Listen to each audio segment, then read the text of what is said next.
All right. Hi, everybody.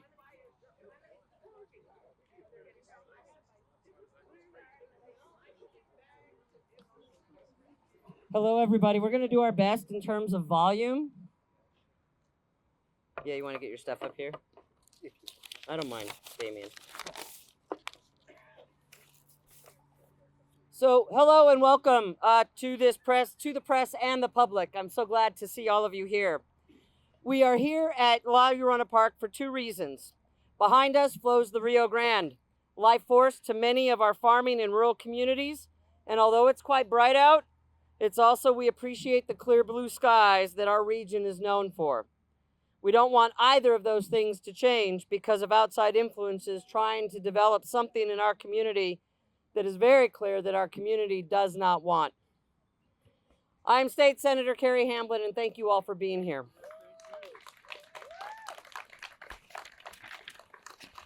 We have called this brief press conference for a reason to share our concerns as well about Project Jupiter.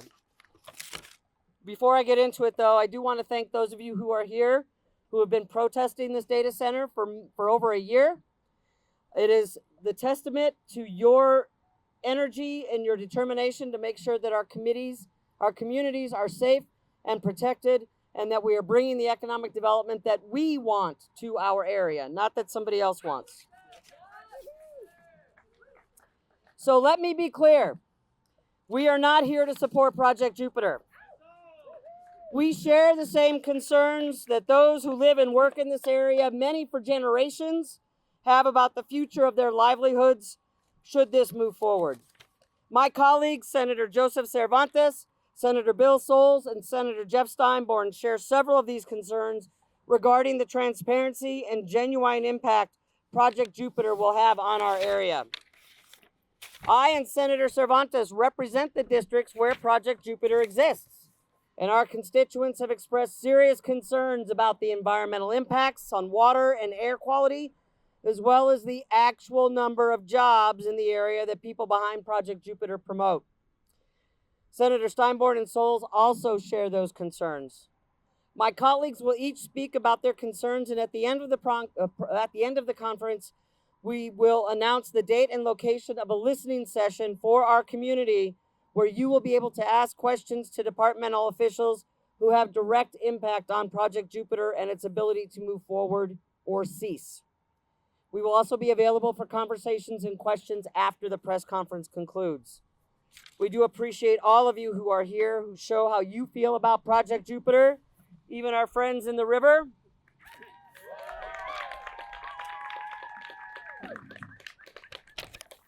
Your voices at the listening session will be most important, and we encourage you to attend. So now I'd like to introduce Senator Bill Soules.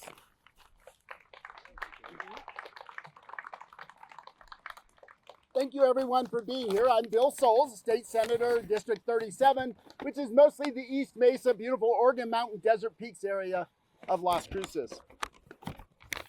I first heard about Project Jupiter last August, about 2 weeks before the county commission was due to vote on that project.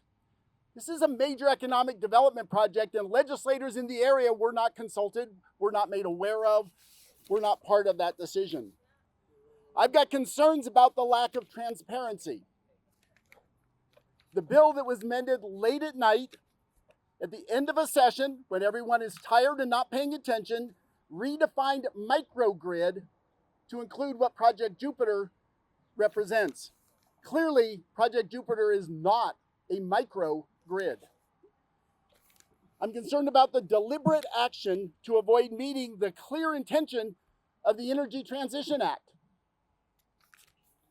I'm concerned about the changing and misrepresentation about the energy that's to be used. I have been told it was going to be combined cycle gas, nuclear, solar, and now fuel cells. It keeps shifting and changing. I'm concerned about with the fuel cells, where will the hydrogen come from? Is it gray hydrogen, blue hydrogen, or green hydrogen? Heard nothing about that. Gray and blue hydrogen are both very carbon-intensive hydrogen sources. I'm concerned about the deliberate avoidance of true town halls where residents can get information and not company propaganda. I'm concerned about the information about the true economic impact, including the environmental impact. And what is the median salary? We keep hearing an average salary, but that is often skewed by very high corporate salaries when the median is much lower. And also, how many of those jobs will be New Mexico jobs? Things that I have heard, the majority of the people working in the construction area, those are not New Mexicans who are doing that work.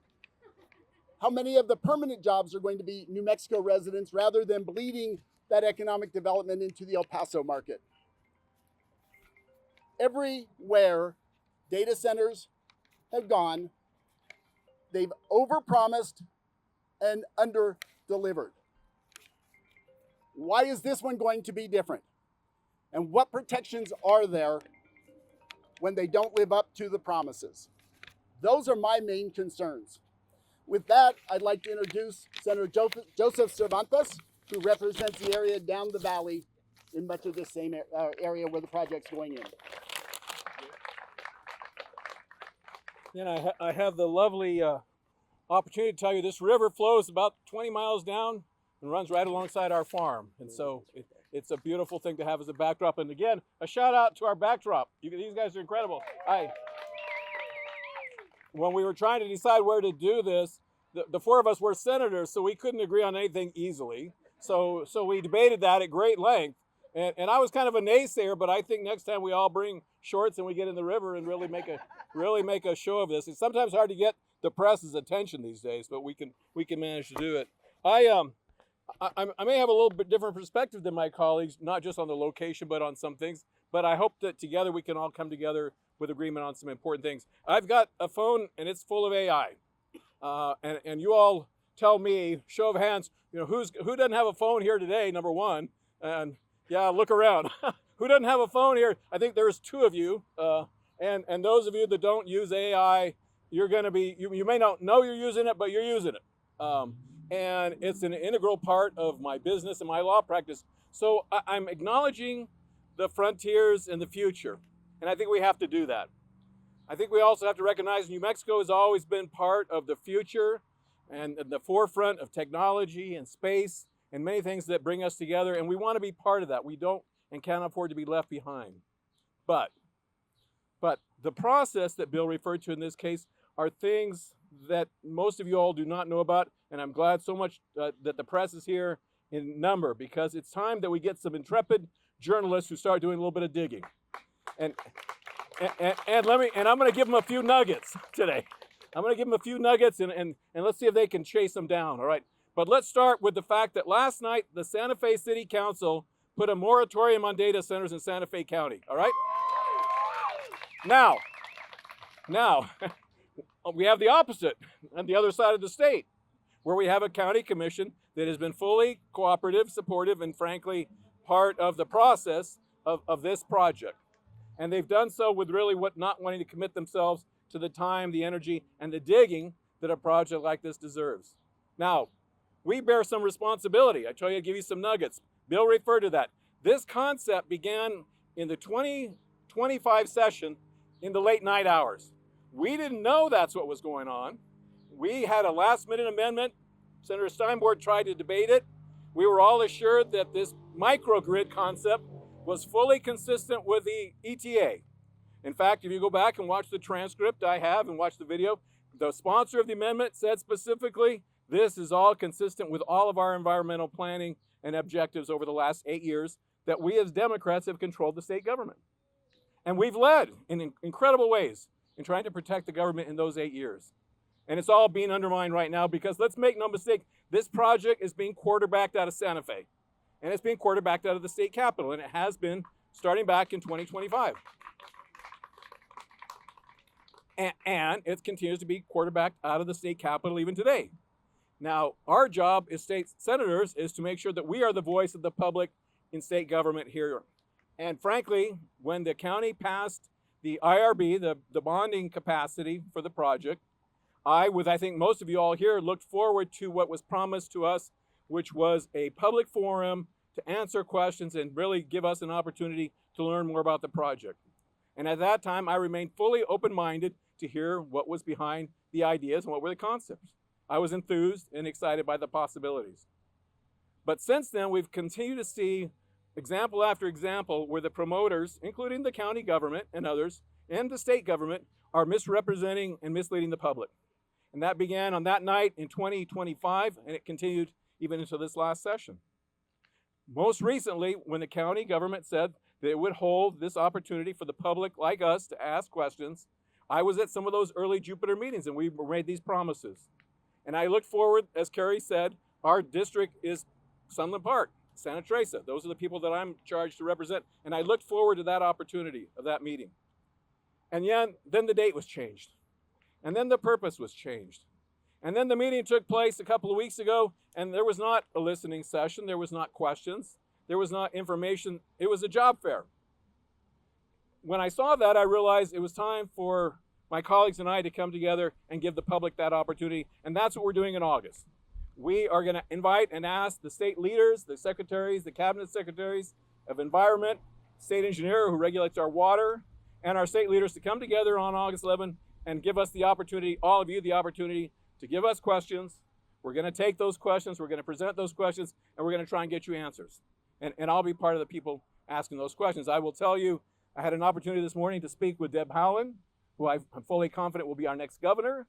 She is invited, and she said she would make every effort to attend, and she understands the issue very well and wants to learn more about it. So that's another part of our process of bringing the state government back to all of us here. I know that we have much to cover, and it's hot, and I don't want to monopolize too much of the time, but I will add to some of what Bill said. The technology has changed, the parties have changed. This was going to be Jupiter, this was going to be something. Now it's Oracle. I don't know who the players are. There are, I'm told, LLCs, new LLCs created, limited liability companies, red chili, green chili. I mean, this is a shell game, and we are guinea pigs. So when it became apparent to some of us that this project, as it was originally submitted to the county, would have been the greatest user of natural gas in the state, the biggest customer of the natural gas company in the state of Mexico would have been this project. And then, no, it's going to be fuel cells. And so what are fuel cells? I don't know exactly. I'm still trying to find out. Bill's right. Fuel cells are still going to be powered by natural gas. They're still going to potentially be powered by hydrogen. It's just not combustible, perhaps, but they're still a fuel source, number one. And number two, we have these fuel cells, and if you look at Bloom, who's reputed to be the company that will create the fuel cells, simple thing, use your AI. And I did. I admit it. Make me bad, but I'm using this thing. And if you look up Bloom and you look up AI and you put in Project Jupiter, what you will find is this project would be unprecedented for Bloom. That while fuel cell technology has been applied in some circumstances, in small applications, nothing of this magnitude, nothing that would compare to this level of success that would be required here. So we're guinea pigs. And I will just close on this with the point that I made. You have communities around the country that are saying no to data centers. I'm not part of that yet. And when Santa Fe says no data centers in Santa Fe, let me be abundantly clear. This project would have never been initiated by this governor or this administration in Santa Fe. Right? This project would have never been initiated in Bernalillo County. This project would have never been initiated in Taos or Los Alamos. This project is brought here because we have an absence of abundant media, candidly, print media, public media, television media. We have a community that is desperate for good jobs, good wages, a community that is not as engaged with Santa Fe as many others would. They're purposefully treating this community and this project as a guinea pig because it is a place where there will be less accountability, less scrutiny, and ultimately less oversight. My colleagues and I are going to change that. Thank you for being here today.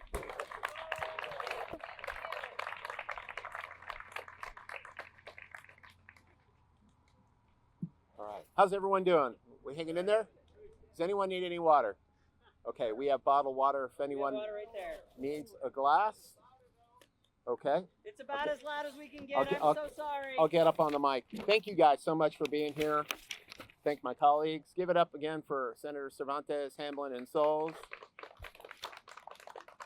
Senators are usually pretty bashful, but they came out of their shells today, which is good. It's really great that we're all standing up and standing up for ourselves and standing up for this community with this project. Our community is tired of being talked down to. We're tired of not being listened to. Our voice must be heard. And so today is a day of action.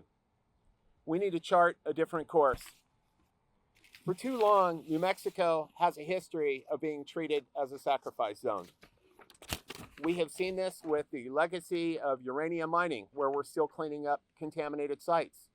We are seeing this with historic, highest levels in the country, seeing a PFAS contamination with some of our military bases. We're seeing this with orphaned oil and gas wells. We're seeing this with toxic plumes threatening water supplies from our national labs. And we are not going to tolerate being sacrificed again from these new data centers.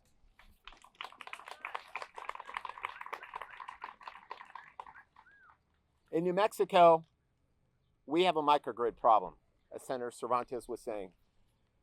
At the end of last session, we created a new, what we call a microgrid loophole that allowed self-generated power plants to not have to meet any renewable energy requirements as required of our utilities. Do you all know when you plug into El Paso Electric right now, 40% of the energy has to come from renewable energy, and this will grow to 100% by 2050. We specifically passed an amendment saying if you create your own power, you don't have to use any renewable energy. Does that sound right to you? No. We also, in that same amendment, said that if a utility then buys that power, they can raise your rates, meaning that the rest of us would be subsidizing power plants for billion-dollar companies. Does that sound fair?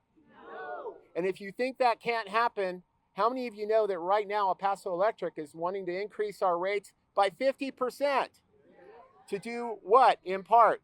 Pay for a data center in El Paso. This is more when Senator Cervantes says about, well, we have a target on us here in Las Cruces. We have a regional target on us. We have 3 data centers being planned right now in the region. We have a massive Meta Facebook data center being planned in El Paso, of which they want to create the largest natural gas plant apparently in Texas, of which now apparently we are being asked to pay for it here in Doña Ana County. We have another data center being proposed, or I guess being planned, at Fort Bliss. So last year, I introduced a piece of legislation called the Microgrid Oversight Act to close these loopholes and to require that microgrids use the same amount of renewable energy as utilities. That sounds fair, right? I thought so too. But as Senator Cervantes said, we got fought from the highest levels in Santa Fe on that. That bill passed the Senate by 1 vote.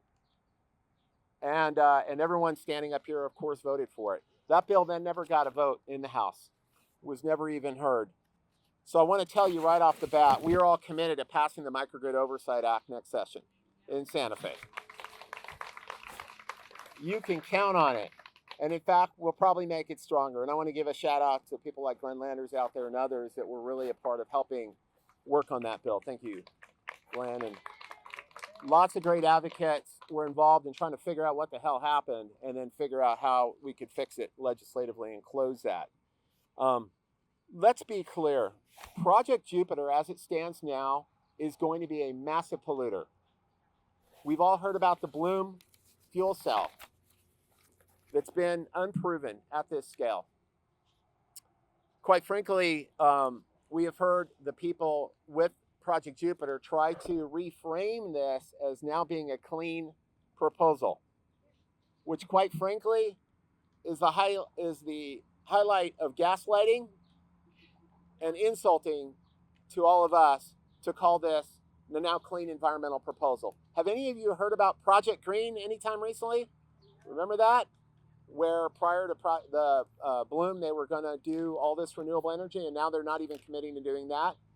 So I guess they are completely content emitting 10 million tons of CO2 into our environment. So everyone knows, and it's worth repeating time and again, this proposal as it stands now would emit 10 million tons of CO2 into our environment. We cannot accept that, and we are not going to accept that. Is that acceptable to any of you? No. Do you consent to 10 million tons of carbon dioxide being emitted into our environment? No. Hell no. And so let's talk about what 10 million tons is equivalent to. 10 million tons, number one, is a greenhouse gas. It will accelerate climate change. It will hurt air quality, and yes, it will impact people's public health. 10 million tons a year is equivalent to 75% of our state's entire electric carbon emissions. It is more than Albuquerque and Las Cruces combined. It is the equivalent to 2.3 million cars a year, every year. And guess what? That is more than double the amount of registered cars in New Mexico right now. The adoption of Bloom has not fixed this environmental problem, as it's still going to be powered with natural gas. So quite simply, should this go forward, the only way it should even be considered is if we were going to see a massive investment in green power. A massive investment in green power that should be gifted to the state of New Mexico. So we're powering a green energy future in this state. So we do not need more PR campaigns or falsehoods. We need action. And there are things we can do about it. And a lot of people say, well, what can I do? So let's talk about what we can do. Number one, Jay, we can write a public comment. And if those of you haven't done so, we're in the middle of a public comment period right now with the State Environment Department for their new air permit. It's due by July 6th. It's listed under Yucca Growth Infrastructures. If you just look that up, you will find it. Submit a public comment. It doesn't have to say more than you oppose the air permit. The state can reject this air permit, and we urge them to do so. Right? State of New Mexico needs to reject this air permit. And quite frankly, Project Jupiter should stop their bulldozers. So, what is that about? All right, that's a little disrespectful. I urge the governor to step in and make this a priority.